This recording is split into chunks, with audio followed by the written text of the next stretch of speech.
அனைவருக்கும் வணக்கம். தெய்வீக பலன்கள் சேனல் சார்பாக தங்களை அன்புடன் வரவேற்கிறோம். இன்று நம் காணொளியில் காண விரும்புவது நம் கண்களுக்கு முன்னால் நடக்கக்கூடிய எந்தெந்த விஷயங்கள் சுப சகுனங்கள் ஆகும் என்பதை பற்றி இந்த காணொளியில் விரிவாக பார்க்கலாம். வாருங்கள் காணொளிக்கு செல்லலாம். மறக்காமல் ஒரு சப்ஸ்கிரைப் செய்யவும். நாம் வேகமாக நம் பணியை செய்வதற்காக கிளம்பி செல்வோம். அப்போது நம் கண்களில் முன்னே நிறைய விஷயங்கள் நடைபெறும். ஆம், அந்த விஷயத்தை கடந்த பின்பு நாம் செல்லும் விஷயங்களில் ஏதாவது தடை ஏற்பட்டால் அது நாம் கிளம்பி வருவதற்கு முன்னால் பார்த்த நிகழ்வுதான் அதற்கு காரணம் என்று, இதனை நாம் கெட்ட சகனம் என்றும் கூறுவோம். நம் தொழில் வெற்றி கிடைத்துவிட்டால் அந்த நிகழ்வுகளை நல்ல சகனம் என்று கூறுவோம், சுபசகுனம் என்று கூறுவோம். இப்படி சுபசகுனங்களாக கூறப்படுவது.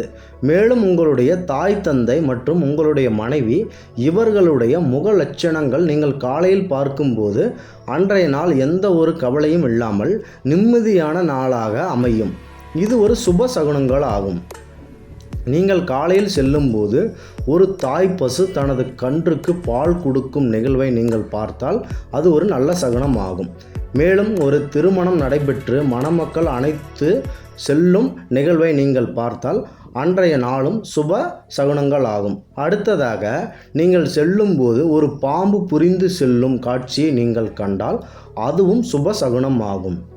மேலும் நீங்கள் செல்லும்போது இறந்த உடலை தூக்கி செல்லுவதை நீங்கள் பார்த்தால் அதுவும் சுப நிகழ்வாகும்.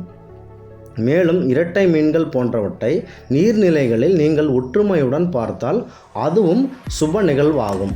ஒரு தீர்க்க சுமங்கலி பெண்ணை நீங்கள் வழியில் கண்டால் அந்த நெற்றியில் உள்ள குங்குமத்தின் சிறப்பினை போன்று அந்த நாள் உங்களுக்கு சிறப்பான நாளாக அமையும்.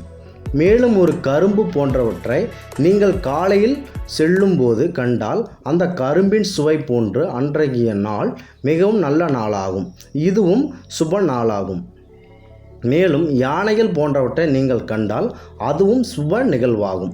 மேலும் திருமணம் செய்பவர்களின் அந்த மேள வாத்தியங்கள் நீங்கள் கேட்கும்போது அந்த வாத்தியங்களின் இசை உங்களுக்கு கேட்கும்போது அன்றைய நாளும் சுப நாளாக அமையும். அதே மாதிரி கோவில் ஆலயங்கள் மற்றும் அங்கு இருக்கும் மூலவர்களை நீங்கள் காலையில் எழுந்தவுடன் அவர்கள் முகத்தில் கண் விழித்தால் அதுவும் சுப நிகழ்வாகும். மேலும் உங்களது இரு கைகளையும் ஒன்றாக இணைத்து அதன் 2 கை ரேகைகளையும் நீங்கள் பார்த்தால் அதுவும் சுப நிகழ்வாகும்.